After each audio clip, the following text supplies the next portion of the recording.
পাহাড়ের গভীর অরণ্যে যেখানে বন্যপ্রাণীর অবাধ বিচরণ করার কথা, সেখানে গড়ে উঠেছে হাজারো মানুষের এক আস্ত ছায়া শহর বা শ্যাডো সিটি। কোনো সরকারি শাসন নয়, এই জঙ্গলের ভেতরে চলে একজন মাত্র ব্যক্তির আইন। তার ইশারায় চলে সবকিছু, তার নির্দেশে নির্ধারিত হয় বাঁচার অধিকার। এমনকি রাষ্ট্রের পুলিশ প্রশাসন এবং বিদ্যুৎ উন্নয়ন বোর্ড পর্যন্ত এই জঙ্গলের ত্রাসের কাছে অসহায়ভাবে আত্মসমর্পণ করেছে। চট্টগ্রামের সীতাকুণ্ডের গহীন অরণ্য জঙ্গল সলিমপুর দীর্ঘ ২২ বছর ধরে কিভাবে এটি একটি স্বাধীন ভূখণ্ডের মতো পরিচালিত হচ্ছে, কে এই একচ্ছত্র রাজা যার ভয়ে ততস্থ পুরো এলাকা। দর্শক, চলুন সরাসরি এই রুদ্ধশ্বাস খবরের কেন্দ্রে প্রবেশ করা যাক। চট্টগ্রাম শহরের কোলাহল থেকে কিছুটা দূরে সীতাকুণ্ড উপজেলার পাহাড় ঘেরা এক অত্যন্ত দুর্গম এলাকা হল জঙ্গল সলিমপুর। গত ২২ বছর ধরে এখানে তিল তিল করে গড়ে তোলা হয়েছে বিশাল এক অবৈধ সাম্রাজ্য। পাহাড়ের পর পাহাড় কেটে বন্যপ্রাণীর আবাসস্থল ধ্বংস করে এবং পরিবেশের চরম বিপর্যয় ঘটিয়ে এখানে বসতি স্থাপন করেছে প্রায় ৩,০০০ পরিবার। বর্তমানে এটি প্রায় ১ লাখ মানুষের একটি বিশাল জনপদে পরিণত হয়েছে। আর এই পুরো জনপদের একচ্ছত্র নিয়ন্ত্রক বা মাস্টার মাইন্ড হলেন ইয়াসিন নামের একজন ব্যক্তি। তার নেতৃত্বে গড়ে ওঠা সিন্ডিকেট এখানে একটি প্যারালাল গভর্নমেন্ট বা সমান্তরাল সরকার ব্যবস্থা কায়েম করেছে। শহর থেকে চুরি হওয়া শত শত সিএনজি অটোরিকশার সবচেয়ে বড় নিরাপদ ঘাঁটিতে পরিণত হয়েছে এই এলাকা। কারণ ভৌগোলিকভাবে দুর্গম এই জঙ্গলে আইনশৃঙ্খলা রক্ষাকারী বাহিনীর প্রবেশ করাটা অত্যন্ত ঝুঁকিপূর্ণ এবং প্রায় অসম্ভব একটি বিষয়। জঙ্গলের ভেতরে আসলে কি আছে তা শুনলে যে কোনো নগর পরিকল্পনাবিদও রীতিমতো চমকে যাবেন।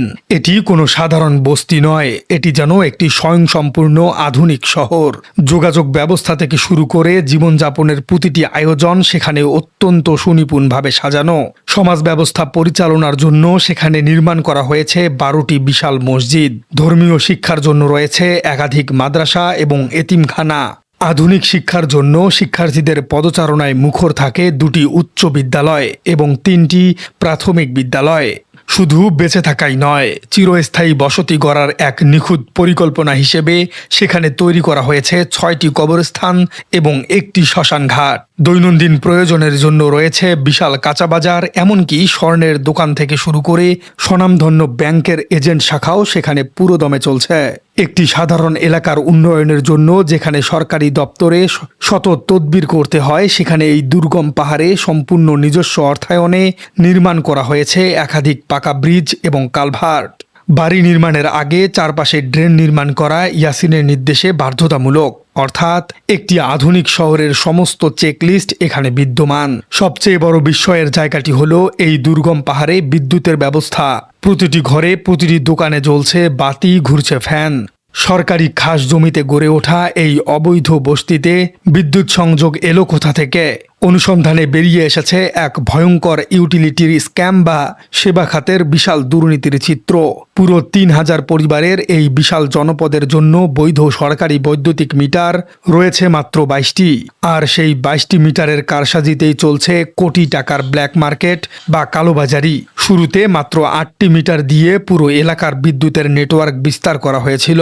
এর মধ্যে ছিল 4টি খোদ ইয়াসিনের নামে, 2টি মশিউর রহমানের, 1টি জামাল উদ্দিন এবং অপর একটি ছিল আলী আক্কাছের নামে।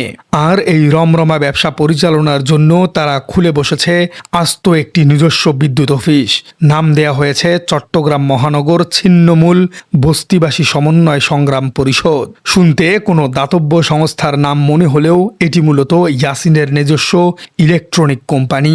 সরকারি আদলে সেখানে লাইনম্যান, মিটার রিডার সব মিলিয়ে 15 জন সার্বক্ষণিক কর্মচারী কাজ করে। এই প্রাইভেট বিদ্যুৎ অফিসের শোষণ প্রক্রিয়া যে কোনো কর্পোরেট মাফিয়াকেও হার মানাবে।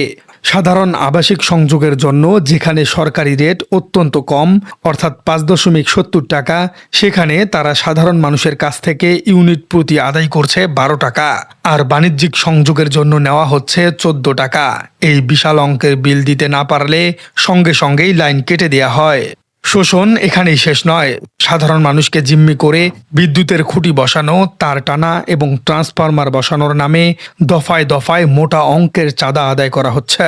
এমনকি একটি সাধারণ মিটার সংযোগ দিতে গুনতে হয়েছে 15,000 টাকা। সব মিলিয়ে এক একটি পরিবারকে কেবল একই মৌলিক সুবিধা পেতে 7 থেকে 8 লাখ টাকার মতো বিশাল অঙ্ক তুলে দিতে হয়েছে এই সিন্ডিকেটের হাতে। সাধারণ বাসিন্দারা এখন দীর্ঘশ্বাস ফেলে উপলব্ধি করছেন, এই বিপুল পরিমাণ টাকা দিয়ে বৈধ পথে সাধারণ কোনো জায়গায় জমি কিনলে তারা অনেক শান্তিতেই বসবাস করতে পারতেন। স্বভাবতই প্রশ্ন জাগে, বাংলাদেশ বিদ্যুৎ উন্নয়ন বোর্ড এবং পুলিশ প্রশাসন কি করছে? কেন তারা এই অবৈধ সাম্রাজ্য ঘুরিয়ে দিচ্ছে না? পিডিবি কর্মকর্তাদের ভাষ্য মতে অনেক বছর আগে পুরনো নিয়মের ফাঁকফোকর দিয়ে এবং কিছু ব্যক্তি মালিকানাধীন জমির ভুয়া দলিল দেখিয়ে এই মিটারগুলোর অনুমোদন নেওয়া হয়েছিল। কিন্তু বর্তমানে সেই 12টি মিটারের বিপরীতে পিডিবির বকেয়া বিল দাঁড়িয়েছে প্রায় 64 লাখ টাকা।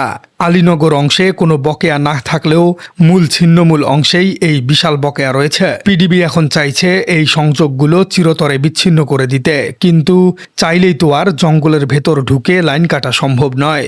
এর জন্য প্রয়োজন পুলিশ প্রশাসনের কঠোর নিরাপত্তা এবং গ্রিন সিগন্যাল। কিন্তু আশ্চর্যের বিষয় হলো প্রশাসন থেকে এই প্রয়োজনীয় ছাড়পত্র বা গ্রিন সিগন্যাল এখনো পাওয়া যায়নি।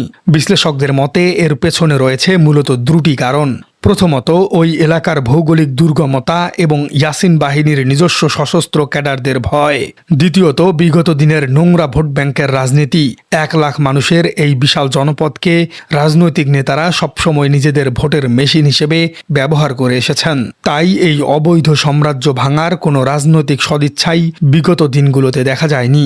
এই একচ্ছত্র রাজত্ব কায়েম করতে গিয়ে সবচেয়ে বড় যে ক্ষতিটি হয়েছে তা হল প্রকৃতির অপূরণীয় ধ্বংসযজ্ঞ। চট্টগ্রামের এই পাহাড়গুলো একসময় ছিল বন্য হাতি, হরিণ সহ অসংখ্য দুর্লভ প্রজাতির বন্যপ্রাণীর অভয়াশ্রম। কিন্তু গত 22 বছরে হাজার হাজার পাহাড় কেটে সমতল করা হয়েছে। প্রতিনিয়ত পাহাড়ের মাটি কাটার ফলে বর্ষাকালে সেখানে সৃষ্টি হয় ভয়াবহ ভূমিধ্বসের শঙ্কা। পরিবেশের এই নীরব কান্না শোনার যেন কেউ নেই। প্রকৃতির এই বিশাল ক্যানভাসে মানুষের তৈরি করা এই দানবীয় কংক্রিটের জঙ্গল পুরো চট্টগ্রামের ইকোসিস্টেম বা বস্তুতন্ত্রকেই চরম হুমকির মুখে ঠেলে দিয়েছে। রাষ্ট্রের আইনের চেয়ে কোনো ব্যক্তির আইন যখন শক্তিশালী হয়ে ওঠে, তখন তা পুরো দেশের শাসন ব্যবস্থার জন্য এক চরম অশনি সংকেত। জঙ্গল সলিমপুরের ইয়াসিন সাম্রাজ্য প্রমাণ করেছে যে দীর্ঘদিনের রাজনৈতিক আশ্রয় এবং প্রশাসনের গাফিলতি কিভাবে একটি অবৈধ বস্তিকে একটি স্বাধীন শ্যাডো স্টেট বা ছায়া রাষ্ট্রে পরিণত করতে পারে। যেখানে সাধারণ মানুষকে একটি বৈধ মিটারের জন্য দিনের পর দিন সরকারি অফিসে ঘুরতে হয়, সেখানে কিভাবে একটি সিন্ডিকেট সরকারি মিটার দিয়েই কোটি টাকার ব্যবসা করছে, তার জবাব সংশ্লিষ্ট কর্তৃপক্ষকে হয়তো দিতে হবে। পরিবেশ ধ্বংস করে লাখো মানুষকে জিম্মি করে গড়ে ওঠা এই অবৈধ সাম্রাজ্যের পতন না ঘটলে অদূর ভবিষ্যতে প্রতিটি পাহাড়েই এমন এক একজন ইয়াসিনের জন্ম হবে। প্রকৃতির অধিকার ফিরিয়ে দেওয়া এবং আইনের শাসন প্রতিষ্ঠা করা এখন সময়ের বড় দাবি। প্রিয় দর্শক, পুলিশ এবং প্রশাসনের চোখের সামনে 12 বছর ধরে গড়ে ওঠা জঙ্গল সলিমপুরের এই স্বাধীন সাম্রাজ্যকে আপনি কিভাবে দেখছেন? কেন বারবার অভিযান পরিচালনা করার পরেও শেষ পর্যন্ত পুলিশ এবং প্রশাসন ইয়াসিনের কাছে ব্যর্থ হচ্ছে? কমেন্টে জানিয়ে দিন আপনার মূল্যবান মতামত। আর আমাদের চ্যানেলে নতুন হয়ে থাকলে চ্যানেলটি সাবস্ক্রাইব করে বেল আইকনটি বাজিয়ে দিন। দেখা হচ্ছে পরবর্তী কোনো ভিডিওতে।